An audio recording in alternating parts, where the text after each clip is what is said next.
Halo semuanya, pada kesempatan kali ini saya akan membahas suatu film dari India. Berbeda dari kebanyakan film India yang mengusung drama melo, film yang satu ini lebih berfokus pada pertarungan intelektual antara seorang polisi melawan pencuri jenius. Film ini berjudul Doom 2 yang rilis pada tahun 2006. Meskipun sebenarnya Doom memiliki 3 sequel, namun masing-masing dari film bisa berdiri sendiri ya. Baiklah, tanpa berlama-lama, mari kita langsung saja ke ceritanya. Film dimulai dengan diperlihatkannya sebuah kereta yang melintasi gurun pasir. Kereta tersebut membawa sebuah mahkota kerajaan yang sangat berharga milik nyonya bangsawan. Sampai datang seorang pencuri sangar yang mengincar mahkota itu. Semua masih merasa aman hingga ketika sang nyonya mengecek kembali mahkota itu sudah tidak ada dan digantikan oleh sebuah simbol huruf A.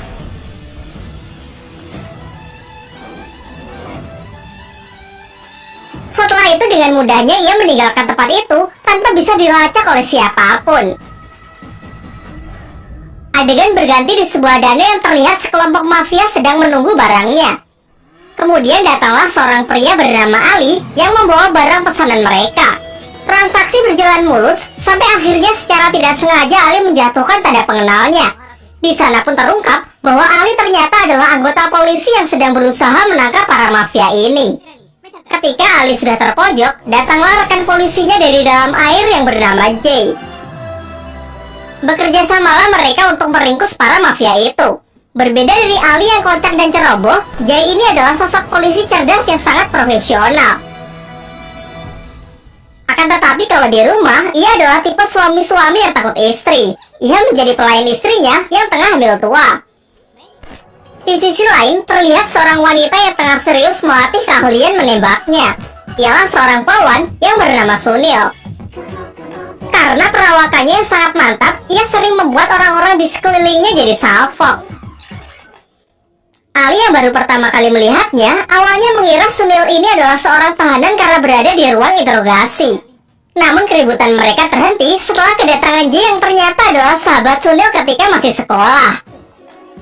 Kedatangan Sunil tidak lain adalah untuk membahas mengenai pencuri sangar yang selalu mencuri benda-benda bersejarah.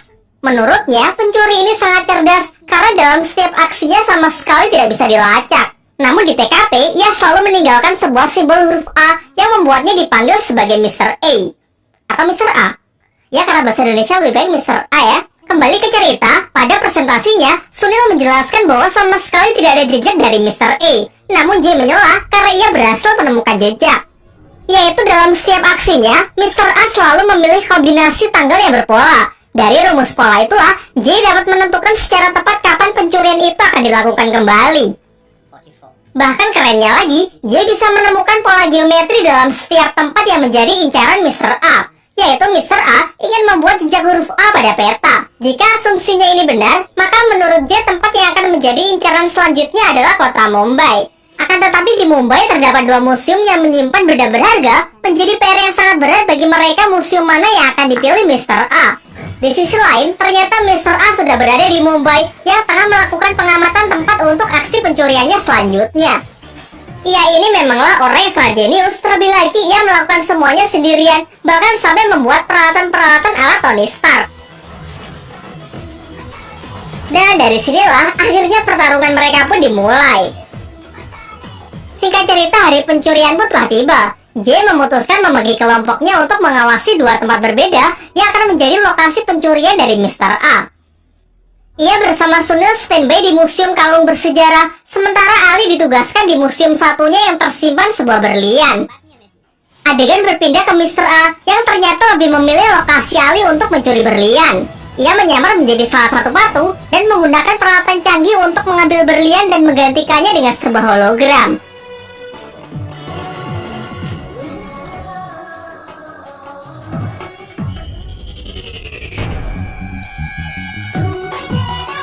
Ali yang ceroboh pun sama sekali tidak menyadari ada gerakan yang mencurigakan. Di sisi lain, Jay mulai cemas karena Mr. A tak kunjung datang. Dari pembicaraan dengan kepala museum, akhirnya Jay pun mulai menyadari bahwa kalung yang ia jaga tidak lebih berharga dari berlian. Karena faktanya, kalung itu memang telah kehilangan permatanya. Ia pun segera menghubungi Sunil dengan yakin mengatakan bahwa Mr. A tidak akan datang ke museum ini. Dan sebaliknya, ia menghubungi Ali agar lebih meningkatkan kewaspadaannya. Mr. A yang telah mengantongi berlian melarikan diri dengan menyamar menjadi seorang petugas kebersihan. Atas perintah dari J, Aldi pun mencoba menghentikannya. Ia pun menginterogasi kakek yang ia temui dan meminta KTP-nya. Mr. A pun bertindak cepat dengan menuangkan cairan korosif di pijakannya. Ali yang bingung karena KTP itu tidak ada namanya, dengan santai Mr. A menyuruhnya untuk membalik KTP itu. Di seberang jalan Mr. A pun muncul dan mencoba melarikan diri. Terjadilah aksi kejar-kejaran di jalan raya. Bahkan J pun berusaha keras untuk menembaknya dari atas helikopter. Sayangnya mereka kesulitan untuk mengikuti kelincahan dari Mr. A, sampai pada akhirnya Mr. A pun berhasil meloloskan diri dengan memanfaatkan kerumunan.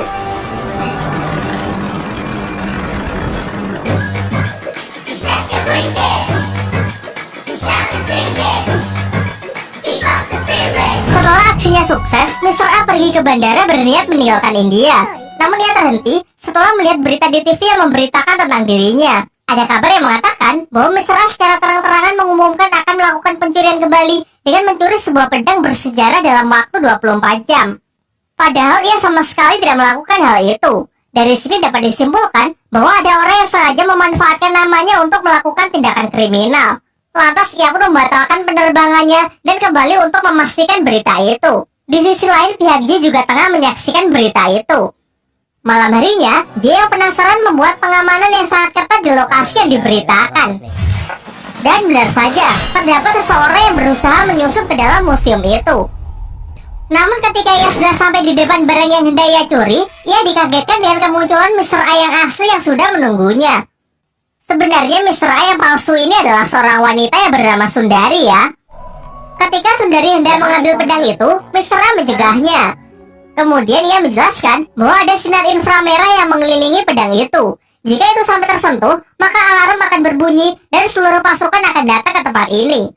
Bahkan jika pedangnya berhasil diambil, sesaat setelahnya tembakan listrik bertegangan tinggi akan mengarah kepadanya. Hal inilah yang menunjukkan perbedaan mereka. Mr. A yang palsu ini hanyalah seorang pencuri biasa yang amatiran. Berbeda dari Mr. A yang sudah menyiapkan rencana matang untuk meloloskan diri. Namun Sundari tidak mematuhinya dan malah kabur sendirian. Di tengah pelariannya, ia hampir tertangkap oleh Sunil. Namun Mr. A datang untuk menyelamatkannya.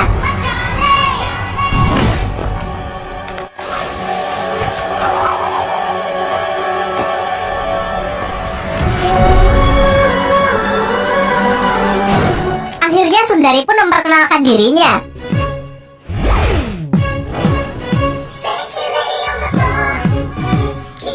Ia menjelaskan bahwa ia memiliki ambisi yang sama dengan Mr. A. Oleh karena itulah ia menawarkan dirinya untuk menjadi partner.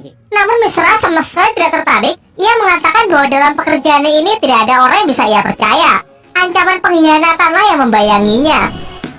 Namun Sundari tidak menyerah begitu saja. Ia selalu mendekati Mr. A untuk berusaha meyakinkannya. Hingga akhirnya Mr. A pun percaya dengannya, dan benih cinta di antara mereka rasanya mulai tumbuh. Di sisi lain, Sunil tidak bisa lagi membantu J, karena pada insiden sebelumnya kakinya mengalami cedera yang cukup fatal. Suatu ketika Sundari pergi ke bioskop, dan ternyata di sana J sudah menunggunya. Dari sini akhirnya pun terungkap bahwa Sundari sebenarnya adalah seorang kriminal yang telah ditangkap oleh J. Ia dijanjikan akan dibebaskan dari hukuman hanya jika ia membantu J dalam menyelidiki Mr. A. Jadi pencurian pedang sebelumnya adalah bagian dari rencananya. Meskipun Sundari bisa saja mempertemukannya dengan Mr. A, namun J menolak. Ia mengatakan bahwa seorang pencuri hanya bisa ditangkap saat si pencuri beraksi, tidak sebelumnya maupun setelahnya. Selang beberapa waktu datanglah Mr. A dengan penyamaran barunya. Namun ia tidak tahu kalau J juga berada di sini. Kemudian ia memberi Sundari popcorn yang di dalamnya sudah terselip paspor dan tiket ke luar negeri. Ia pun menegaskan bahwa ini adalah permainan internasional. Singkat cerita, tibalah mereka di Brazil. Di sini J datang bersama Ali dan tinggal di rumah teman Sunil yang juga merupakan orang India. Sementara untuk lebih mengakrabkan diri, Mr. A mengajak Sundari untuk makan malam. Ia lalu mengatakan bahwa ini adalah pertama kalinya ia percaya kepada seseorang. Besoknya, ia mengajak Sundari untuk bermain di outdoor.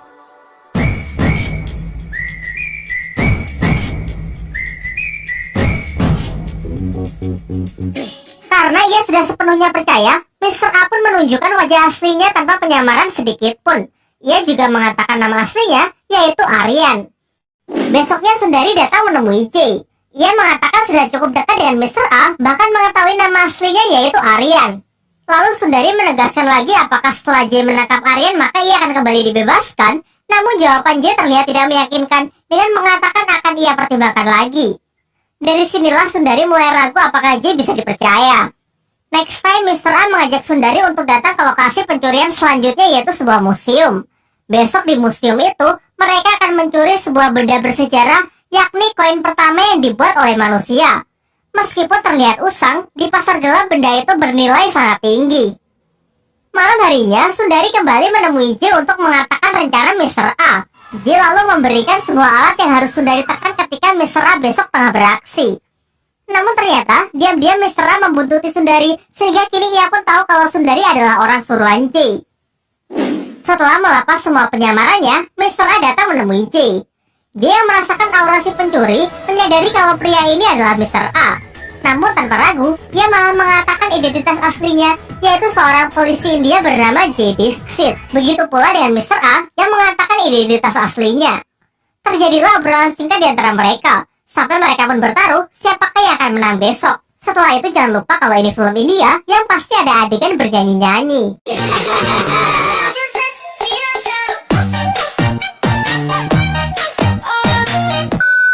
Keesokan paginya, ketika mau berangkat, Mr. A pun mulai mengintimidasi Sundari. Ia sangat kecewa setelah mengetahui kebenaran dari partnernya tersebut. Padahal Mr. A sudah sepenuhnya percaya, bahkan telah jatuh cinta.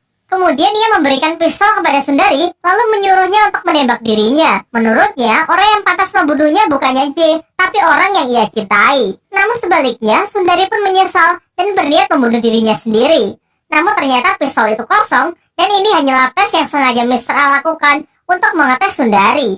Kini akhirnya tanpa ragu Sundari pun berpihak kepada Mr. A. Waktu pencurian pun tiba. J bersama Ali sudah bersiap di dalam museum.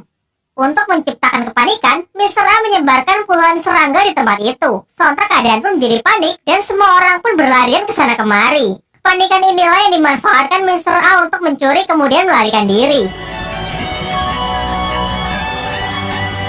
J yang telah kehilangan jejaknya pergi ke tempat Sundari, namun di sana sudah tidak ada siapapun. Kemudian Sundari menelponnya dan mengatakan bahwa ia lebih memilih berpihak kepada Mr. A.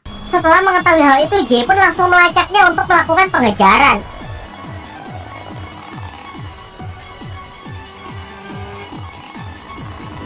Usahanya tidak sia-sia, akhirnya di sebuah tebing J pun berhasil memojokkannya dan menyandera Sundari agar Aryan mau menyerah. Namun Aryan yang sudah putus asa memberikan kode kepada Sundari agar ia membunuhnya.